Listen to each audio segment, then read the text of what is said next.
یا الہی ہر جگہ تیری عطا کا ساتھ ہو۔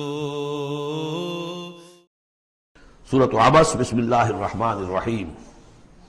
عبس وتولی ان جاءہ الاعمی وما یدریک لعلہ یزکی او یذکر فتنفعہ الذکریٰ اما من استغنی فانت لہ تصدی واما من جاءک یسعی وہو یخشی فانت عنہ تلہی کلا انہا تذکرہ فمن شاء ذکرہ فی صحف مکرمۃ مرفوعۃ مطہرۃ بأیدی سفرۃ کرام بررہ۔ صدق اللہ العظیم۔ یہ جو سورہ مبارکہ ہے، اس کے بارے میں بعض حضرات کو جو اپنے خیال میں چاہتے ہیں کہ حضور کا مقام جو ہے جتنا بلند سے بلند ہو رکھا جا سکے، تو اس کی ادھر ادھر کی تعویلیں کرنے کی کوشش کرتے ہیں، لیکن اس میں کوئی شک نہیں ہے کہ یہ واقعہ بالکل اسی طرح پیش آیا جیسا کہ یہاں لکھا ہوا ہے، اور اس کی قطعاً کوئی تعویل کرنے کی ضرورت نہیں۔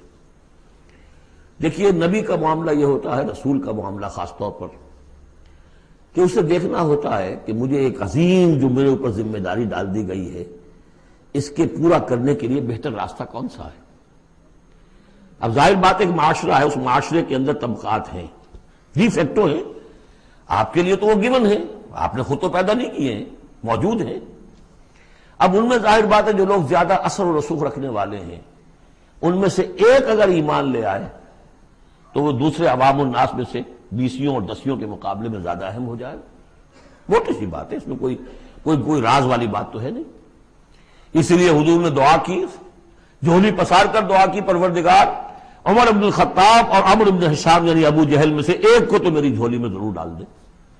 یہ ویسے لوگ ہیں، اپنے معاشرے میں اثر و رسوخ رکھنے والے ہیں، حیثیت ہے، تکڑے ہیں، تو اگر ان میں سے کوئی ایمان لے آئے تو تقویت حاصل ہوگی۔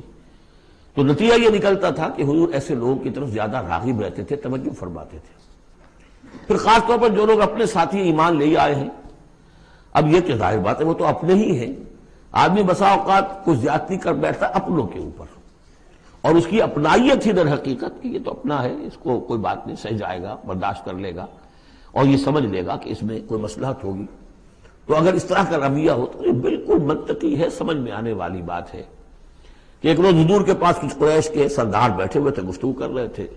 عبداللہ ابن ام مکتوم رضی اللہ تعالی عنہ ایک نابینا صحابی ہیں، وہ آ گئے۔ اب یہ کہ بہرحال نابینا تھے، لیکن یہ کہ بہرے تو نہیں تھے، اندازہ تو انہیں بھی ہو گیا ہوگا کہ اس وقت گفتگو ہو رہی ہے، کن لوگوں سے ہو رہی ہے۔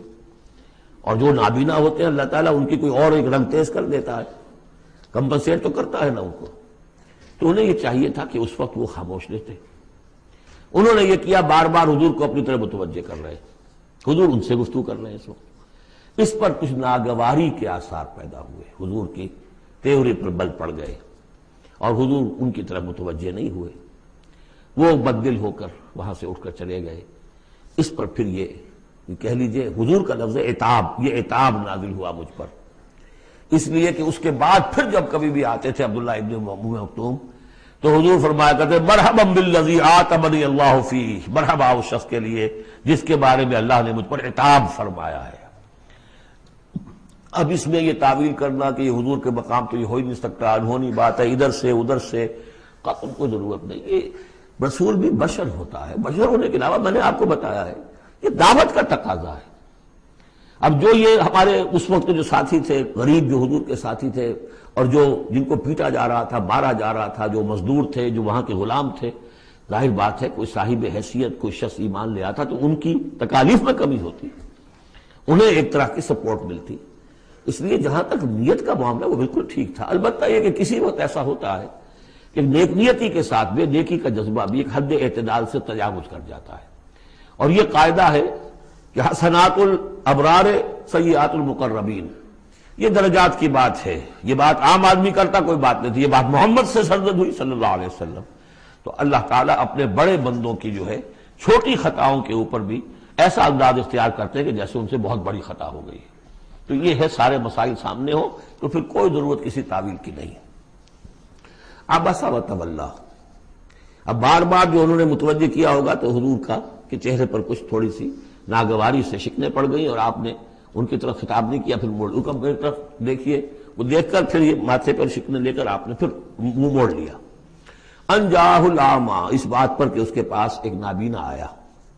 وما یدریک لعلہ یزکی، اے نبی آپ کو کیا معلوم کہ اسے وہ تزکیہ حاصل کرتا، وہ بلند مقامات آپ کی گفتگو سے استفادہ کر کے اپنے درجات بلند کرتا، اور یذکر فتنفعہ الذکریٰ، یا یہ کہ وہ نصیحت اخذ کرتا، اسے وہ نصیحت مفید ہوتی۔ اما من استغنا، آپ کا معاملہ یہ ہے کہ جو مستغنی ہے، سننے کو تیار نہیں ہے، فانت لہ تصدیٰ، تو آپ ان کے فکر میں رہتے ہیں، آپ ان کے پیچھے اپنے آپ کو ہلکان کرتے ہیں۔ یہ لوگ جو ہیں یہ تو آپ کی بات سننے کو تیار نہیں ہے۔ وما علیک اللہ یزکی، اور اگر وہ پاکی اختیار نہیں کرتے تو آپ کے اوپر کوئی الزام نہیں، آپ سے پوچھ گچھ نہیں ہوگی۔ واما من جاءک یسعی، اور وہ کہ جو آیا ہے آپ کے پاس دوڑ کر چل کر آیا ہے، بھاگ کر آیا ہے، وہو یخشی، اس کے دل میں خشیت بھی ہے، فانت عنہ تلہی، تو آپ اس سے کچھ استغنا اور تغافل برت رہے ہیں۔ کلا، ایسا نہ کیجیے، انہا تذکرہ، یہ قرآن تو ایک یاد دہانی ہے، فمن شاء ذکرہ، جو چاہے اس سے نصیحت اخذ کر لے۔ ابو جہل نہیں کرتا، دفع ہو، ابو لہب نہیں کرتا، دفع ہو۔ جو کرنا چاہتے ہیں آپ کی توجہ ادھر ہونی چاہیے، جیسے سورہ کہف کے اندر آیا وَاصْبِرْ نَفْسَكَ مَعَ الَّذِينَ يَدْعُونَ رَبَّهُمْ بِالْغَدَاةِ وَالْعَشِيِّ يُرِيدُونَ وَجْهَهُ وَلَا تَعْدُ عَيْنَاكَ عَنْهُمْ تُرِيدُ زِينَةَ الْحَيَاةِ الدُّنْيَا وَلَا تُطِعْ مَنْ أَغْفَلْنَا قَلْبَهُ عَنْ ذِكْرِنَا وَاتَّبَعَ هَوَاهُ فَكَانَ أَمْرُهُ فُرُطًا۔ تو یہ مختلف مواقع پر یہ بات آئی ہے، لیکن ظاہر بات ہے کہ حضور معاذ اللہ ثم معاذ اللہ ثم معاذ اللہ کسی ذاتی غرض کی وجہ سے تو نہیں، اور یہ ہمیشہ ہوگا دعوتوں میں، تحریکوں میں۔ ظاہر بات ہے ہر سطح کے لوگ ہوتے ہیں، اب جو بھی داعی کوئی ہے، کوئی کسی جماعت کا امیر ہے، اب اس کا وہی ہوگا، اور وہ چونکہ ایک کمپلشن ہے کہ جو لوگ معاشرے میں زیادہ مؤثر ہیں، صاحب حیثیت ہیں، ان کا ایمان لے آنا، ان کا ساتھ آ جانا، کسی تحریک میں شامل ہو جانا، وہ اس تحریک کے لیے، اپنے لیے نہیں، ذات کے لیے نہیں، اس تحریک کے لیے، اس دعوت کے لیے، اس مقصد کے لیے یقیناً مفید تر ہے۔ اس حوالے سے معاملہ رہے گا، اور اس میں یقیناً پھر ایسا ہوتا ہے کہ دوسرے طبقات کے لوگ جو ہیں وہ پھر اسے محسوس کرتے ہیں، مغایرت سی ہو جاتی ہے۔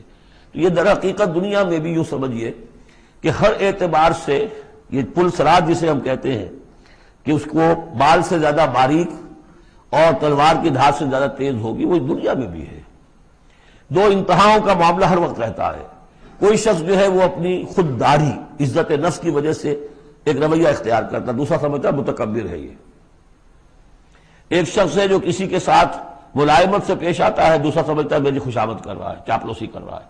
تو ان دونوں چیزوں کے اندر تکبر اور خودداری، بس یوں سمجھیے کہ قدم میں فاصلہ دارن، بلکہ قدم بھی بڑی شے ہے، وہ باریک بال ہی ہے درمیان میں کہ خودداری کسے کہتے ہیں، تکبر کسے کہتے ہیں۔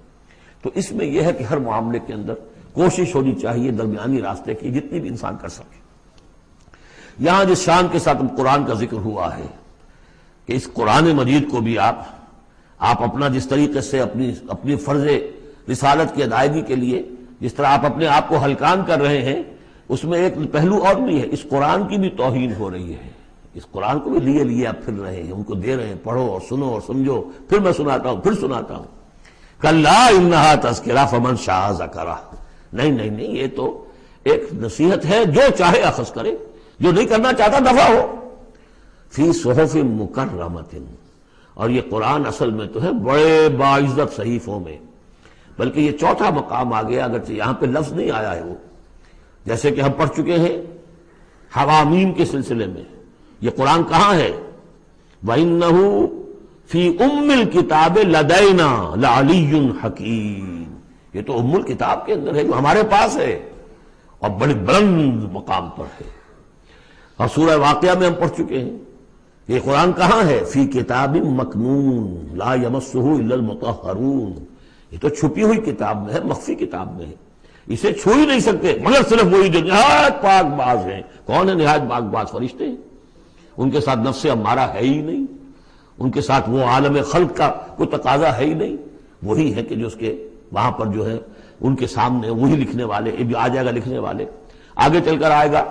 وہی قرآن کہاں ہے؟ بل ہوا قرآن مجید فی لوح محفوظ، تو لوح محفوظ، کتاب مکنون، ام الکتاب، اصل قرآن وہاں، جیسا کہ بارہا میں نے کہا یہ تو قرآن کی مصدقہ نقول ہے جو اللہ نے ہمیں فراہم کر دی، اصل قرآن وہاں ہے۔ اسی کا تذکرہ یہاں ہو رہا ہے فی صحف مکرمۃ. وہ ام الکتاب جو ہے وہ تو بڑے مکرم، بڑے معزز باعزت ورقوں میں ہے. مرفوعہ، بلند و بالا، مطہرہ، نہایت پاک، بے ایدی سفرۃ، وہ ان کے ہاتھوں میں ہے لکھنے والے فرشتے. وہاں سے نقلیں تیار کر کر کے بھی تو آخر بھیج رہے ہیں نا وہ. بے ایدی سفرۃ کرام بررہ، اور وہ خود بھی بڑے باعزت ہیں، بڑے نیک ہیں. تو یہ ہے قرآن مجید کا مقام. تو آپ اس قرآن مجید کے ساتھ بھی اس کے مقام کو سمجھتے ہوئے معاملہ کیجئے. جو اس کی توہین کرتا ہے اسے دفع کیجئے، اس کو منہ نہ لگائیے. اور آپ تو اپنے آپ کو جو بھی آپ کے پاس چل کر آئے اور جو واقعتاً طالب ہو ہدایت کے اور نیکی کے اور تقویٰ کے، ان پر توجہ دیجئے. قتل الانسان ما اکفرہ، ہلاک ہو جائے یہ انسان کس قدر یہ ناشکرا ہے. من ای شیء خلقہ، کبھی سوچے یہ اللہ نے اسے کس چیز سے پیدا کیا ہے. من نطفہ، ایک بوند سے.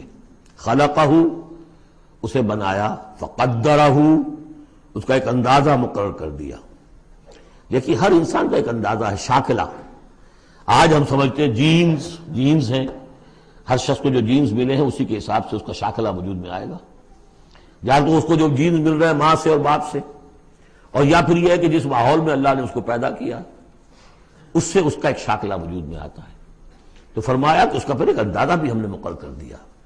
ثم السبیل یسرہ، پھر ہم نے آسان کر دیا اس پر راستہ. اس میں یہ بھی ہے معنی لیے گئے ہیں کہ ماں کے پیٹ سے اب کس قدر یہ مرحلہ سخت ہے، اس کا وہ راستہ جو اس کا نکلنے کا ہے کس قدر سخت ہے، کس قدر انسان کے لیے واقعتاً ایک عجوبہ ہے. تو اس کو وہ راستہ اس کے لیے آسان کر دیا. لیکن یہ کہ پوری زندگی کا راستہ بھی ہے. ثم اماتہ فاقبرہ، پھر اس پر موت وارد کی اور پھر اسے قبر میں داخل کر دیا. ثم اذا شاء انشرہ، پھر جب چاہے گا اسے اٹھا لے گا. اب اس میں جو اصل ہے ردم کو دیکھیے، جب یہ کیا پھر یہ کیا پھر یہ کیا پھر یہ کیا پھر، تو کیا یہی مشکل ہے کہ دوبارہ اٹھا نہیں سکتا؟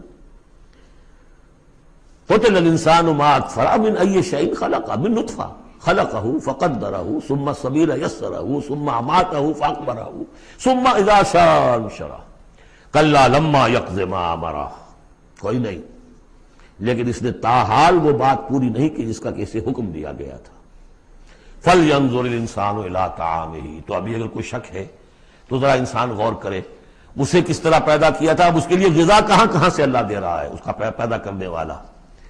فَلْيَنظُرِ الْإِنسَانُ إِلَىٰ طَعَامِهِ، وہ ذرا اپنے کھانے کو دیکھو، غذا کو دیکھے. أَنَّا صَبَبْنَا الْمَاءَ صَبًّا، ہم نے آسمان سے بارش برسایا جیسے کہ برسایا جاتا ہے، پانی برسایا. ثُمَّ شَقَقْنَا الْأَرْضَ شَقًّا، پھر ہم نے زمین کو پھاڑا جیسے کہ وہ پھٹتی ہے، اس میں سے وہ پھر کونپلیں نکلی ہیں. فَأَنبَتْنَا فِيهَا حَبًّا، ہم نے اگا دیے اس میں اناج. وَعِنَبًا وَقَضْبًا، اور اس میں انگور بھی اور مختلف ترکاریاں بھی، ککڑیاں وغیرہ. وَزَيْتُونًا، اور زیتون، وَنَخْلًا، اور کھجوریں. وَحَدَائِقَ غُلْبًا، اور بڑے گھنے اور گنجان باغ. وَفَاكِهَةً، اور میوے. وَأَبًّا، اور چارہ تمہارے جانوروں کے لیے. مَتَاعًا لَكُمْ وَلِأَنْعَامِكُمْ، یہ تمہاری ضروریات کی بہم رسانی ہے، تمہارے لیے بھی اور تمہارے چوپایوں کے لیے بھی. کس قدر یہ مضامین جو ہے مل رہے ہیں سورہ نازعات کے اور عبس کے. فَإِذَا جَاءَتِ الصَّاخَّةُ، وہاں کیا تھا؟ فَإِذَا جَاءَتِ الطَّامَّةُ الْكُبْرَىٰ، یہاں آیا فَإِذَا جَاءَتِ الصَّاخَّةُ، جب وہ آ جائے گی کان پھوڑنے والی. یعنی جب وہ سور میں پھونکا جائے گا تو وہ جو کان پھوڑنے والی آواز آئے گی. یوم یفر المرء من اخیہ، اس دن بھاگے گا انسان اپنے بھائی سے. وامہ، اور اپنی ماں سے. وابیہ، اور اپنے باپ سے. وصاحبتہ، اپنی بیوی سے. وبنیہ، اپنے بیٹوں سے. لکل امرئ منہم یومئذ شأن یغنیہ، ہر جان کے لیے، ہر انسان کے لیے اس دن ایک ایسی جان پر بنی ہوگی جو ہر ایک سے اسے بالکل بے خبر کر دے گی. وہ اسی میں نفسی نفسی اسی میں الجھا ہوا ہوگا. وجوہ یومئذ مسفرہ، اب وہی نقشہ جو سورہ قیامہ میں آیا تھا. وجوہ یومئذ ناظرۃ الی ربہا ناظرہ، ووجوہ یومئذ باسرۃ تظن ان یفعل بہا فاقرہ. وجوہ یومئذ مسفرہ، بہت سے چہرے ہوں گے اس روز روشن. ضاحکۃ مستبشرہ، تبسم ہوگا ان کے چہروں پر، ہنس رہے ہوں گے اور خوشیاں منا رہے ہوں گے. وَوُجُوهٌ يَوْمَئِذٍ عَلَيْهَا غَبَرَةٌ، اور کچھ چہرے ہوں گے ان کے اوپر دھول پڑی ہوگی، غبار آلود، ترہقها قطرہ، ان پر سیاہی چھائی ہوئی ہوگی۔ اولئک هم الکفرۃ الفجرہ، یہی ہے وہ کہ جو منکر ہے اور فاجر ہیں، اپنے نفس کے تقاضوں کو پورا کرنے کے لیے وہ تمام حدود سے اور قیود سے آزاد ہو جاتے ہیں۔ یا الہی ہر جگہ